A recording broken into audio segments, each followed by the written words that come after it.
Judy was boring. Hello. Then Judy discovered ChumbaCasino.com. It's my little escape. Now Judy's the life of the party. Oh, baby, mama's bringing home the bacon. Whoa, take it easy, Judy. The Chumba life is for everybody. So go to ChumbaCasino.com and play over 100 casino-style games. Join today and play for free for your chance to redeem some serious prizes.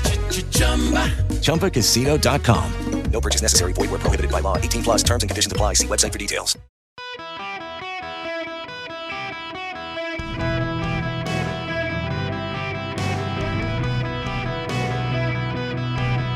Welcome to the Eric Erickson Show podcast, Hour 1.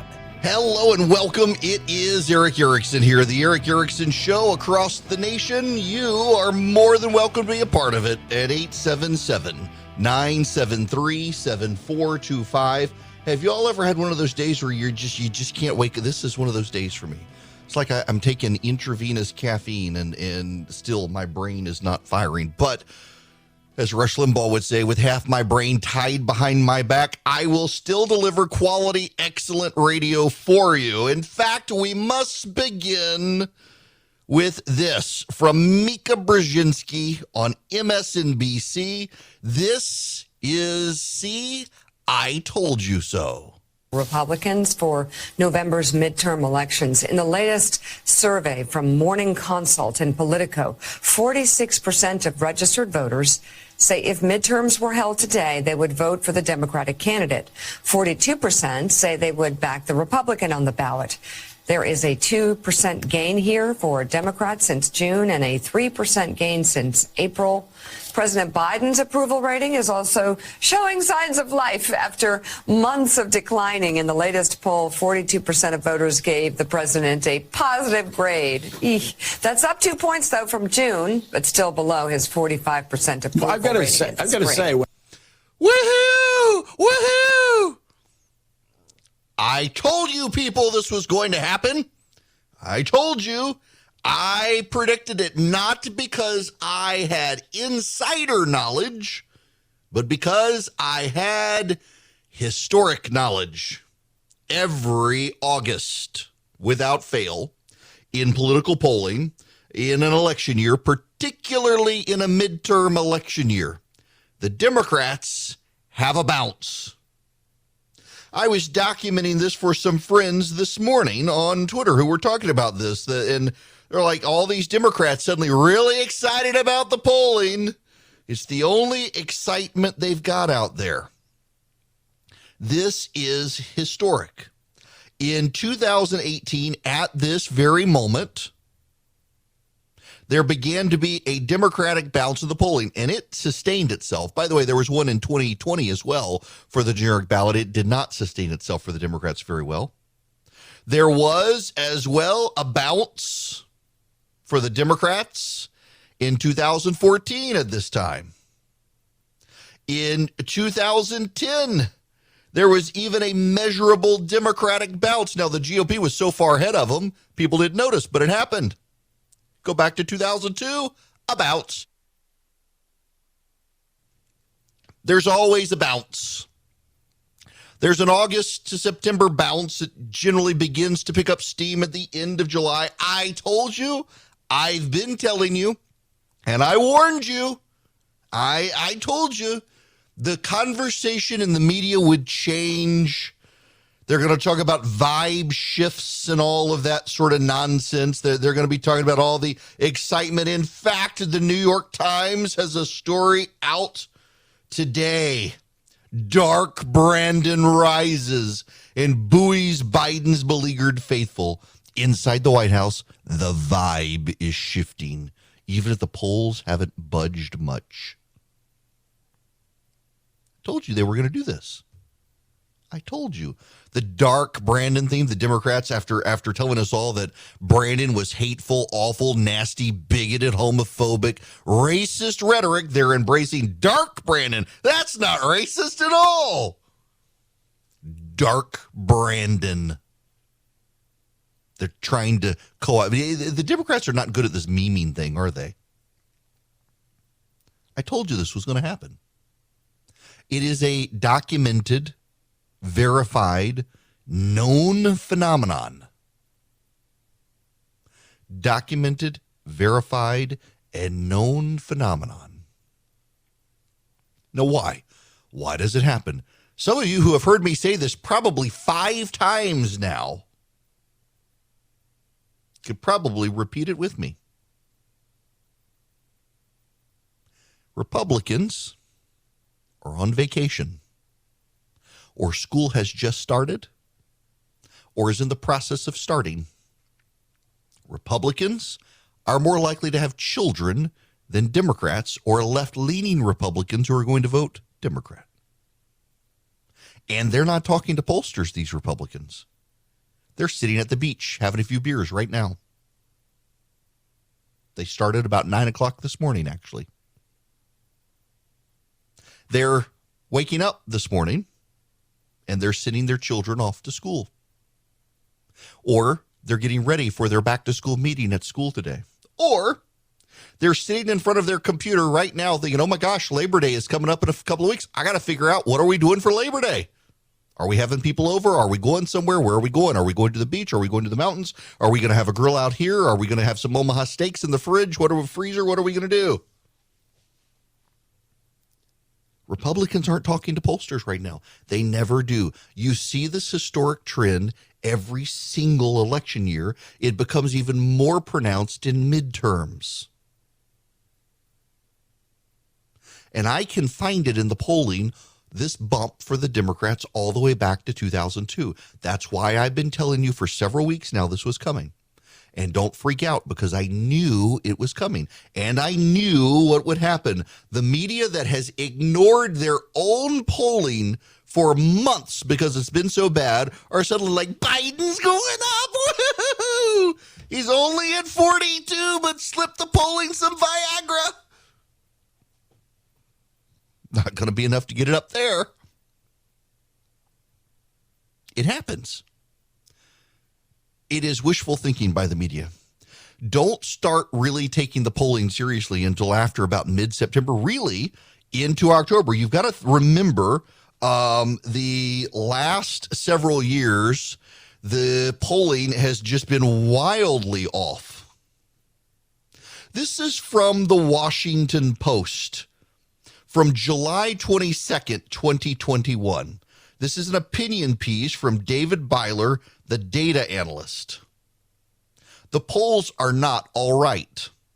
According to a new report by the American Association for Public Opinion Research, national polls overstated Joe Biden's margin of victory by 3.9 percentage points in 2020, the largest error in 40 years. State polls missed too by 4.3 points. And for the third time in 4 elections, pollsters underestimated Republican voters. Why? The AAPOR report doesn't identify the reason, but it names some possible culprits. One likely problem: large segments of the electorate do not answer when the pollsters call. This problem, known as non-response, can take many forms. Maybe Donald Trump's biggest fans, or those who distrust the media the most, refuse to take calls from pollsters, giving wishy-washy Republicans who might favor Biden too much weight. At the same time, it might be that Democrats, who are more likely to stay home during the COVID pandemic, were more willing to pick up phones from pollsters, while Republicans, who tended to be more COVID skeptical, let the phone ring. Another possibility of error: record turnout. High turnout is, generally speaking, a good thing. It means people are interested in politics and want their voices heard. But it makes polling more challenging. The danger is twofold. In a high turnout year, a poll could easily underestimate the number of new voters, and a poll could get the wrong mix of first-time Democrat and Republican voters. A third problem: the modeling. Pollsters do not report their raw data directly to consumers. They typically apply statistical adjustments ahead of time to improve accuracy. Some adjustments are uncontroversial. Pollsters often struggle to contact enough young and non-white voters, so they give those voters a bit more weight to make sure their sample looks demographically more like the United States. But other adjustments, such as determining who is a likely voter, are more difficult, and incorrect calculations can lead to a pollster missing voters who cast a ballot. Of the top 3 culprits, Non-response is the most likely suspect. As pollster David Hill wrote in a Washington Post op-ed in November, quote, to complete 1,510 interviews over several weeks, we had to call 136,688 voters. In hard-to-interview Florida, only 1 in 90-odd voters would speak with our interviewers. That ratio of non-responsive citizens is what Hill called polling's dirty little secret. More distressingly, there is no easy way to solve for these shortcomings. If a group of people refuses to pick up the phone, there's little pollsters can do about that. No one can control whether an election has high or low turnout, and many pollsters are already making a good faith effort to use sound statistical methods. Another complication among the calculations, we live in an era of close elections.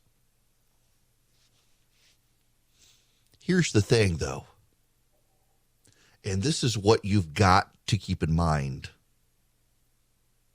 For the next several weeks, probably for the next month, you will hear a series of stories about how the Democrats have rebounded. It's abortion. It's abortion. All of their preconceived notions. Joe Biden got stuff done in Congress. It's the Inflation Reduction Act. The Democrats look like they're functioning. The Democrats look functional. The Democrats are governing. The Republicans look like they're roadblocks. The Republicans look like they are obstructionists. Donald Trump, he's an insurrectionist. Donald Trump, he's back in the news. This is good for the Democrats. It's good. None of those will be the right answer. The right answer will be, this is historically documented at this time of year, Democrats bump up in the polling because Republicans are on vacation or getting their kids back to school. It happens every single year. It is most pronounced in midterm elections. And guess what? We are in a midterm election. If in late September, the polling continues to show the Democrats in a dominant position, then you got to start thinking, all right, there are going to be some Republican candidates who aren't going to make it across the finish line, who otherwise could have. Dr. Oz, not shaping up to be a good candidate. But you will notice one particular must-win race for the Democrats nobody's talking about right now. That'd be the Herschel Walker race in Georgia. Even Democrats think he can pull it off because he's kept it close at a season where Democrats usually are ahead in the polling. Go to Georgia. Just look at Georgia. In 2018, Stacey Abrams was ahead of Brian Kemp in the polling at this time, and he beat her. In 2014, another midterm, Jason Carter was ahead of Nathan Deal right now in the most of the polling, and Deal beat him. Go to the Mark Taylor race. Was he running against Nathan Deal the first time? He was ahead this time. Deal won. Go to Sonny Perdue against Roy Barnes in Georgia back in 2002. Sonny Perdue was never ahead in any poll and he won. Nobody saw that one coming. Now, I use Georgia as an example because I'm here. I'm familiar with the politics of the state and I'm familiar with the polling, but it happens all the time, everywhere. Go to North Carolina. Joe Cunningham, the Democrat, was ahead of Tom Tillis in every poll. In the polling average, Joe Cunningham was ahead in the polling average at the election and lost. Go to Virginia last year. Glenn Youngkin was behind Terry McAuliffe until Halloween in the polling. Only around October 31st did Glenn Youngkin's campaign have a measurable pulse in public polling. Now, the internal polling is different. The internal polling is much more detailed, much more focused, has much more money. And you can see how Democrats in some key races are continuing to scramble and how Republicans, frankly, in some races, like in Pennsylvania, are not spending as much money as they once thought they should. Follow what's happening along on the campaign trail. Don't follow the public polling. I played Mika Brzezinski. You could hear she was giddy. Joe Biden is on the upswing from his critically low polling, lower than Trump. But I warned you all this was going to happen. I warned you all. Don't start really obsessing about where the polling is until after September 15th. And really, October 15th, most everyone will already be early voting. and that'll give you a good sense of where things are starting to shake out for the end. But right now, before Labor Day, it's a Democratic advantage in the polling, even if in reality they don't have one. And by the way, just to cut to the chase, they don't actually have one because it's still the economy that matters. Hello there. It is Eric Erickson here. The phone number is 877-973-7425. Let's go to the phones. Greg, you're going to be up first. Welcome. Good morning, Eric. After the Republicans win in November, I'm concerned that the establishment Republicans and the rhinos will return to form and we get nothing. Yep.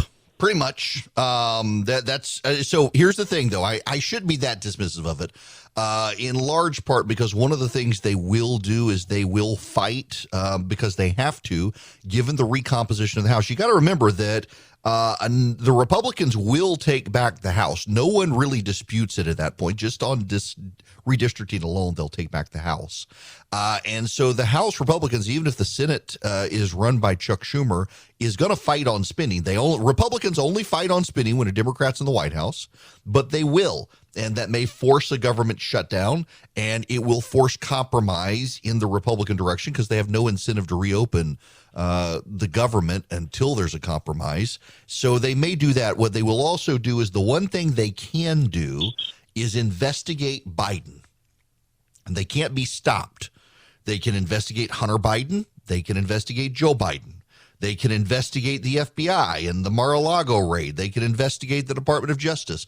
They can haul up the cabinet secretaries and grill them. Get Pete Buttigieg up there and find out what he was doing on his paternity leave.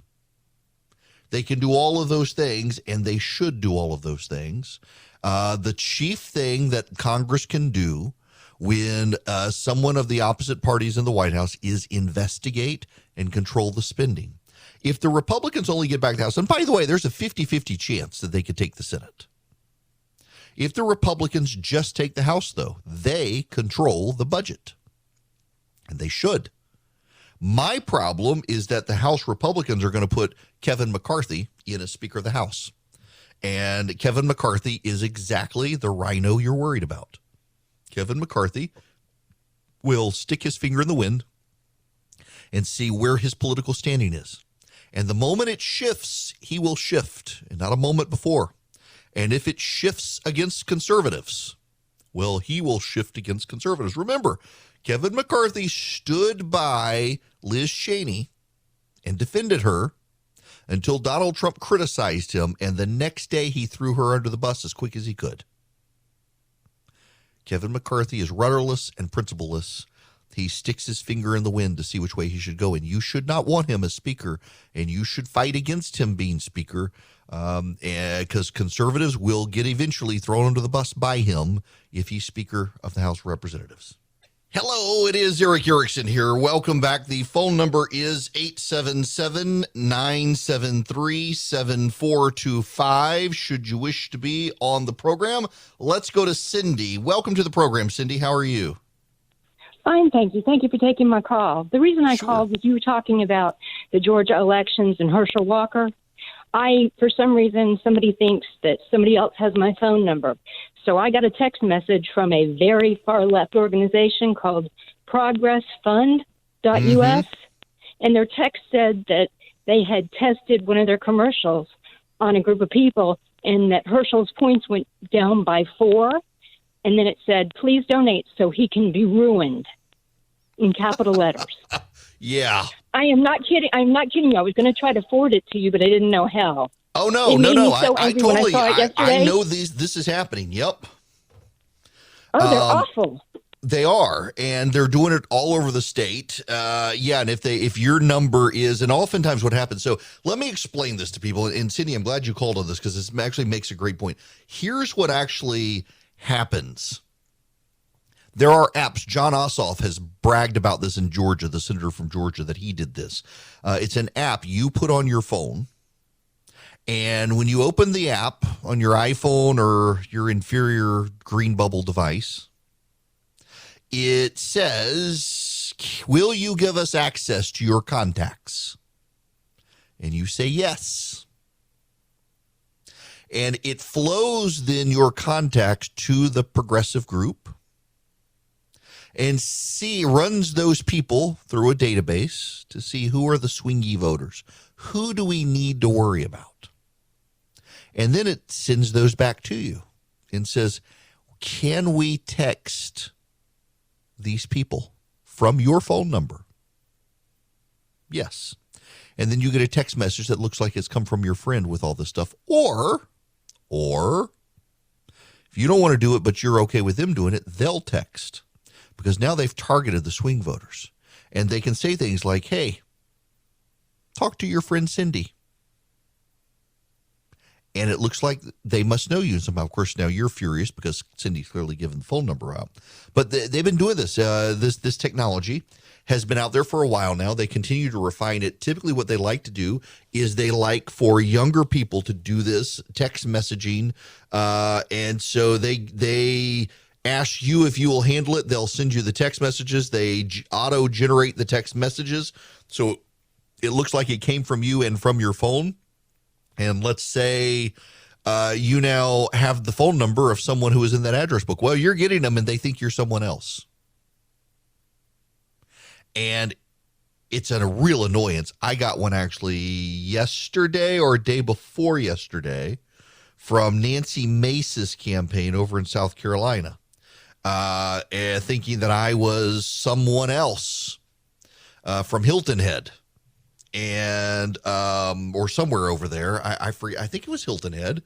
It said that going to be in the area, want to meet you, blah blah blah blah blah, and it included a video story or some such. I was like, this is junk.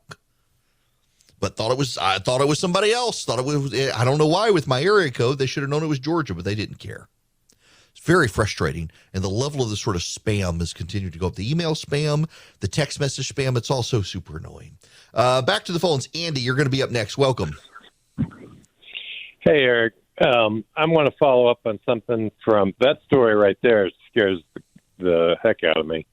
But there's a story you had yesterday about the Russians funding, among other things, the Pan-African group.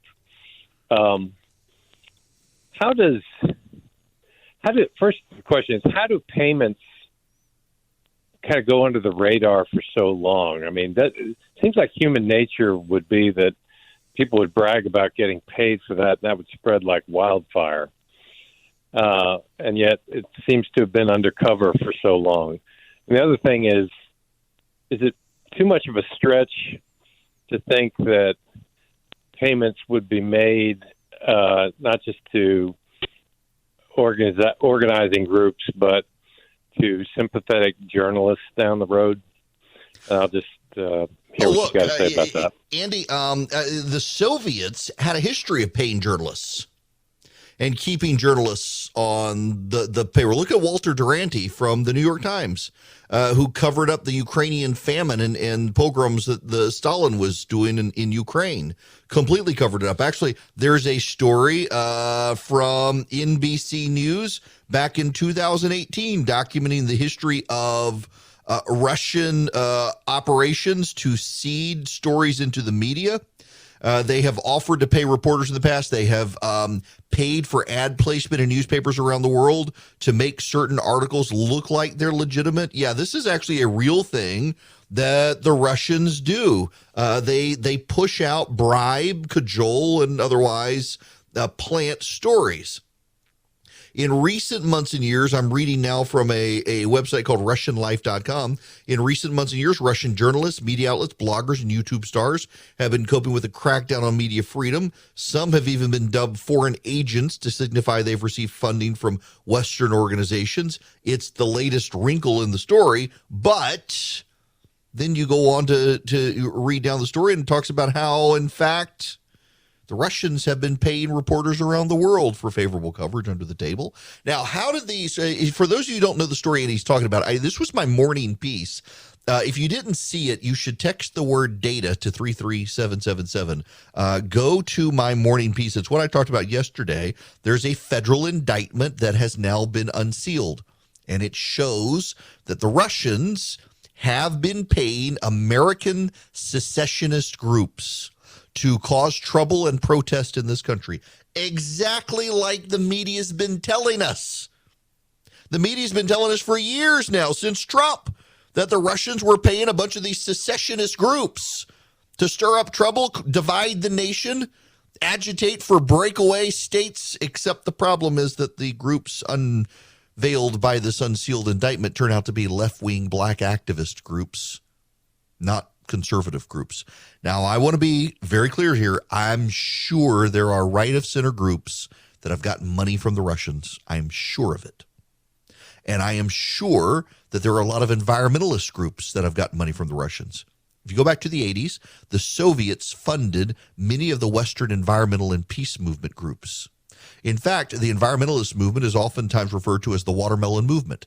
They're green on the outside and red on the inside. Why? Because they were Soviet agents in the 1980s advocating against Western capitalism and industrialization to try to undermine the West, to agitate for environmental reforms that would hamper development, among other things.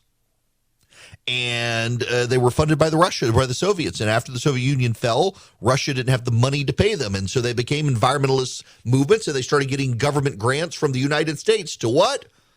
Advocate about climate change. I'm not making that up, even though some of you think I am. I am I have no doubt at all that the Russians are paying some reporters in this country.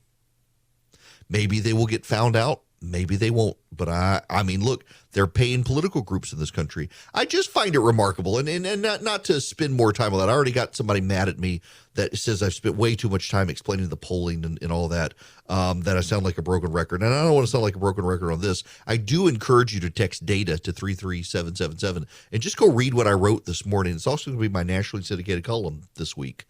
But it's really important that you understand the media has downplayed and largely ignored the story that they've been touting for 5 years. For 5 years, the media has said the Russians were funding secessionist groups in the United States. And it turns out the media was exactly right. And you would think the media would want to stand up, pound their chest, rip open the shirt, and say, see, we were right.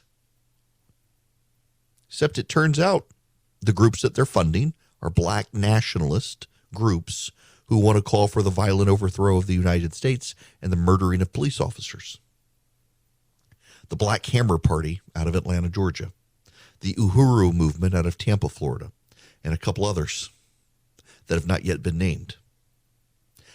I don't doubt there were some right-wing fringe groups and environmental groups as well that we're going to find out were funded. But the fact that the media won't really talk about these groups, it's like a shooting in Chicago. The news is dependent on the skin color of the group, clearly. The media won't talk about it. One of the big biases in the media is the stuff they don't cover. And it's very clear that there is a racial overtone to the stuff the media will or will not cover too. Now, we'll see. But yeah, I do think there are some reporters. Now, I want to pivot here to a couple other things. We're gonna have to put off Trump here in a minute because there's some amazing audio you need to hear from Sam Harris, the atheist. But I got to read you this story. This will make you laugh. This is from Axios, a website now bought by Cox Enterprises here in Atlanta. Axios has gone rapidly to the left. It's been very disappointing. I was intrigued with the concept when they started out, but they have clearly gone to the left. They were the first news organization that embraced changing the phrase pregnant women to pregnant people, which tells you every single thing you need to know about the organization. And now today they're running a story that climate change is a hidden cause of inflation.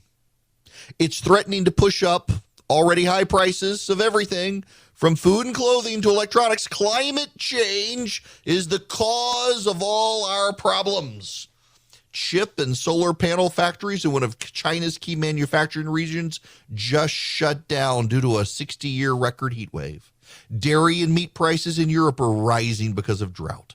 Wheat fields in the U.S. Midwest have been withering due to drought. Tomato products are in decline because of drought in California. It's all climate change. It's all climate change's fault. It's extreme weather. And hey, it turns out the Democrats were telling the truth. The Reduce Inflation Act, because it's a climate bill and it's going to benefit climate. It's going to benefit inflation because it's going to solve the world's problems. You know, by the way, most scientists out there say this isn't actually going to fix even climate. Sure, there are some propagandists out there who say it will, but by and large, nobody's even saying that anymore. Nobody's even saying. And by the way, I got to play this audio from Brian Deese. He's the White House economic advisor. Listen to this. On the point that you made about the timing of when people will start to see relief, some of the provisions of the Inflation Reduction Act are going to help really immediately. The provisions that give consumers tax rebates or tax credits for going out and buying more energy efficient heaters, more energy efficient appliances, those are enacted immediately. I want to stop. I really think what the Republicans need to do is they need an ad. They need a Jennifer Granholm impersonator, and they need to dress her up as Marie Antoinette and say, oh, you poors, go buy an electric vehicle. Stop complaining about the costs of things. If you poors go buy electric vehicles, you'll save money on your gas bills. I mean, that's essentially the message from this White House. Hey, you poor people, if you'll go out and buy new things, we'll give you tax credits. And those tax credits on the taxes that you don't pay anyway, that'll help you save money in the long run. You poors and all your complaining, be grateful for us. We're going to let you buy new energy efficient appliances with the money you don't have. It's the most obnoxious thing to me. I mean, really, this is listen, Jennifer Granholm, every time Secretary of Energy Jennifer Granholm goes on television, she tells people essentially, you poors just go buy a Tesla and you'll save money on gas. I'm driving on sunshine. And you got Pete Buttigieg doing the same thing. Oh, well, the Inflation Reduction Act reduces costs for the American consumers when they go out and they buy new things they can't afford to buy with tax credits for taxes they don't pay. And now you have Brian Deese, the White House economic advisor, out there saying, oh, well, we're going to save the poor some money when they go take the money they don't have and buy energy efficient appliances and heaters and air conditioners and battery powered cars, and they'll save money in the long run. We'll give them the tax credits, even though they don't pay taxes because of their income level. We'll give them a tax credit later, some point next year with money they don't have. How the world do these people in the White House think that you can go buy a new electric car or even a new heater or air conditioner when you don't have money for groceries?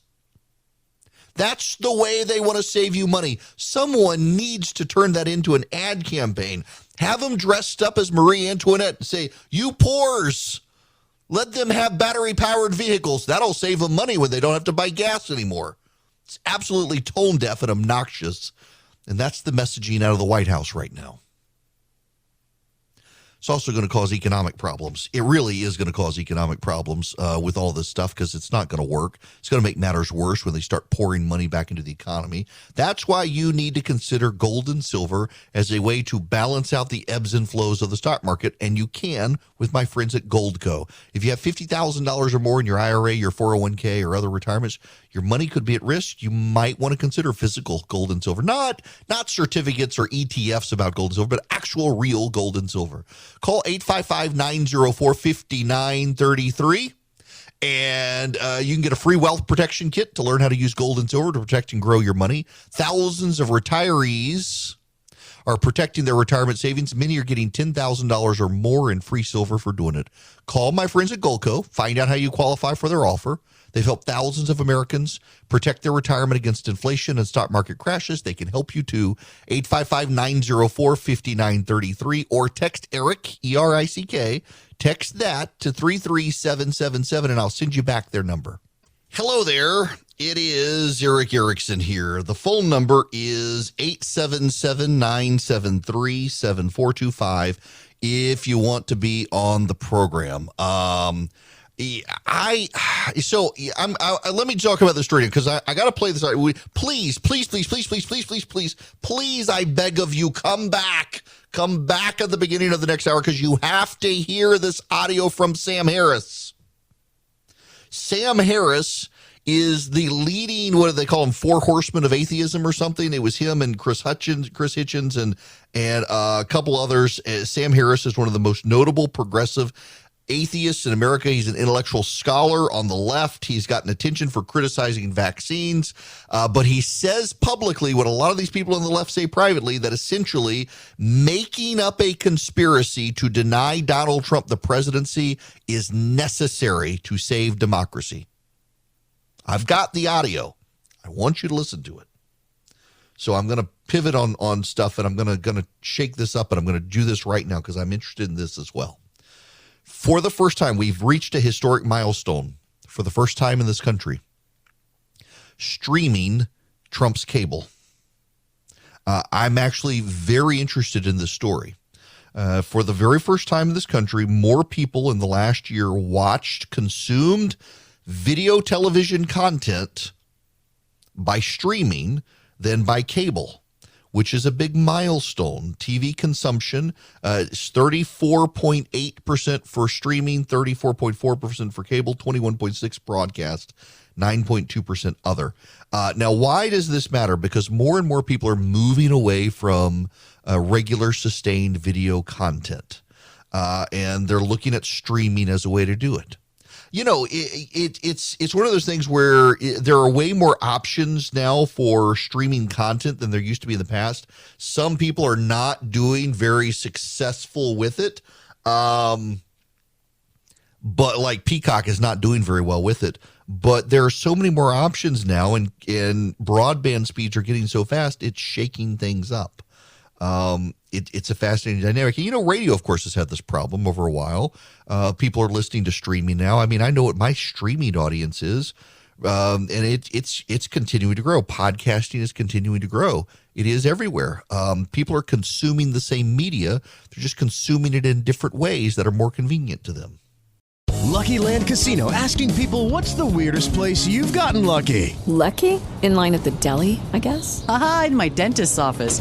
More than once, actually. Do I have to say? Yes, you do. In the car before my kids' PTA meeting. Really? Yes. Excuse me, what's the weirdest place you've gotten lucky? I never win and tell. Well, there you have it. You can get lucky anywhere, playing at LuckyLandSlots.com. Play for free right now. Are you feeling lucky? No purchase necessary. Void where prohibited by law. 18+. Terms and conditions apply. See website for details.